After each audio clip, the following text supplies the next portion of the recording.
Hi guys, this is Laura with Duarte Valley Homestead.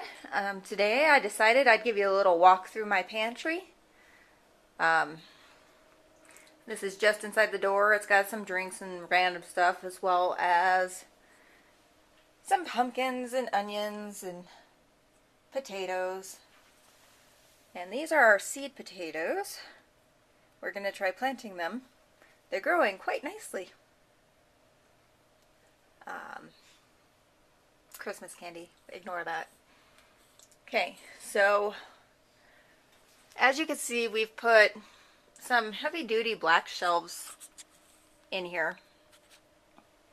I have the different baking ingredients. We're trying to get, see, canners, yay, crock pot. I'm trying to get more to from scratch cooking. I do a lot of that. I've actually thrown away quite a few cake mixes over the years because I don't use them for a whole lot. Although I do like the yellow cake mixes for my cinnamon roll recipe. I'm trying to find a super moist recipe for yellow cake mix that I can use in my cinnamon rolls instead of having to use the pre-packaged store-bought ones. But as you can see, I kind of have it sorted out. Soups and random stuff. These are stuff I canned in 2014. Pickles. Bread and butter.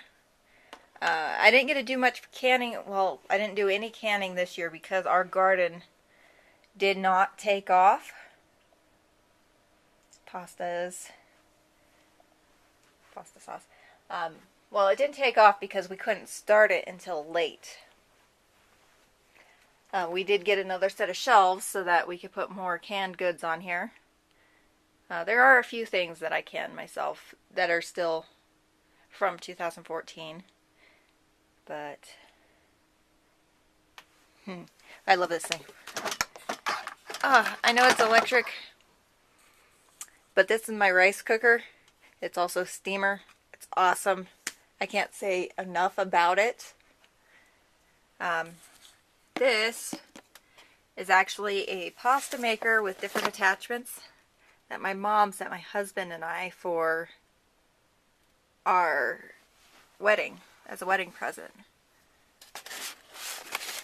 But it's got different attachments. It's even got a ravioli one. I've actually used that one. One thing I found out is you got to lay them separately or they turn into a giant blob and you kind of have to let them dry a little bit before you cook them. But the ravioli was really good other than that. But that is a hand-cranked pasta maker that I can attach, that I can kind of clip, and it's got one of those twirly things. So I could clip it to the kitchen table and make pasta. It's awesome. Haven't done much of that because, well, we're still trying to get through that stuff. But I've gone more to vacuum sealing meats to keep them longer. I've actually got a couple of rabbits in the freezer right now that I vacuum sealed. Love this thing. It also has an attachment. Doesn't show on this side, but where I can use it with the sealers. I have them over here in my random stuff. I've got crock pots everywhere. I've got 3 different crock pots, and I have used them all at once before. But I've got a lot of canning jars and stuff over here. All these are actually canning jars, not alcohol. I got different stuff throughout here, lids and whatnot. I need to organize this better. Some more canning. And please forgive me, but this is my bookshelf. I want to move this out of here because, as you can see, I've got a lot of different kinds of books, just random reading stuff. I really love James Rollins. But I've also got backyard homesteading and stories guides and cookbooks galore. I love cookbooks. Not that I really follow recipes very much on cookbooks because I usually alter them to make them my own. But cereals,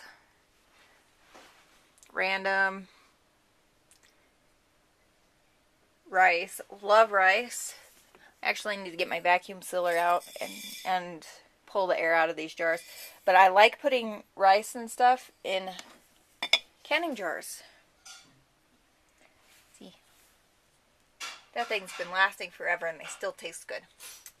Bought it at Walmart. But this is a little trip through our pantry. See, I've got different things, powdered sugar, brown sugar, different baking chips in jars.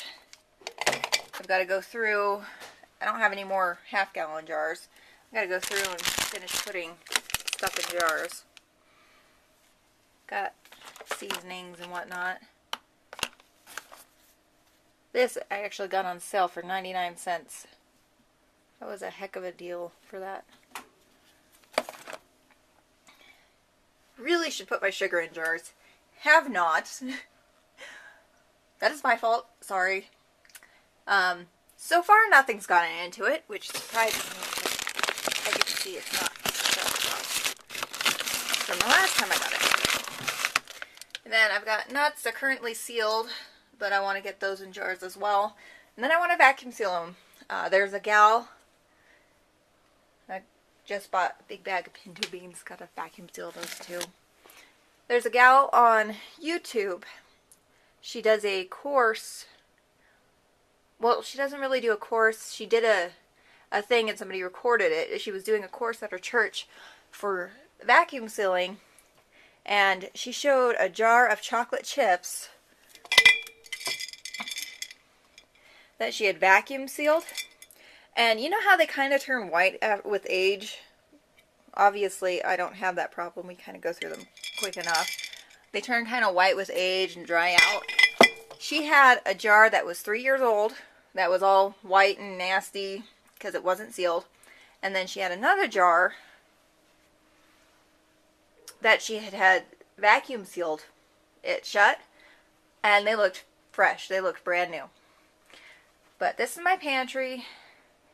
It is a very little awkward room in the middle of our house. It has no windows. It's one of the coolest rooms temperature-wise.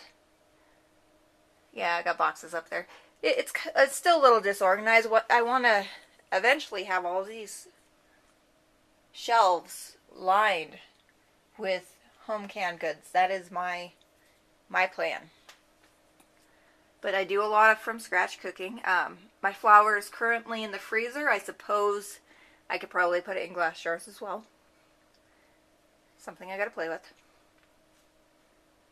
But each of these shelves can hold, what was it, like 200 and something pounds or something? They're really sturdy. I actually kind of sat on them when putting them together, so they hold up pretty well to weight. But I just wanted to take a trip through my pantry.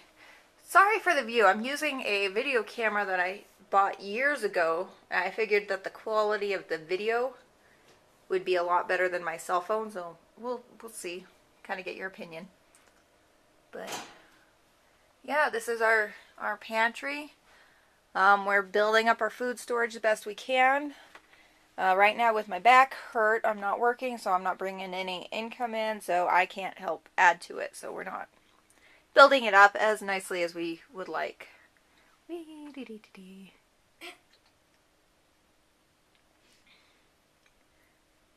a vacuum behind the door.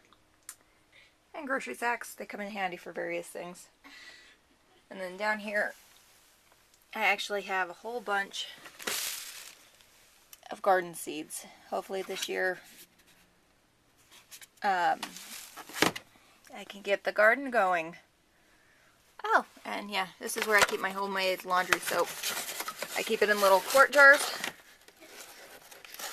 and I end up shaking them up before we use them. And it's really easy to... My daughter's blocking light and shutting the door on me. They're really easy to grab out a quart at a time and use it for the laundry soap. It's just a Fells Naphtha bar that I ground up. And then the ones that are empty, I just stick upside down so I know how many I have left. So apparently we've been flying through laundry soap this time. I'm down to 4 jars. But yeah, it's a I'll do a video later on it maybe. It's just a Fels Naphtha bar, a cup of super washing soda, and a cup of borax. And you've really got to make sure you use a stainless steel pan, not something coated, not aluminum, because otherwise you have to use a blender to mix up your laundry soap to be able to use it when you pull it out of the pantry. So here we go. Nothing real big or extraordinary. It's just a little, I think the room's 6 by 10. We actually pulled down the doors here in the closet. But I'd love to take out the bookshelf and put shelves all across there. And just have canning jars and everything over there and pull all my books and cookbooks and stuff out.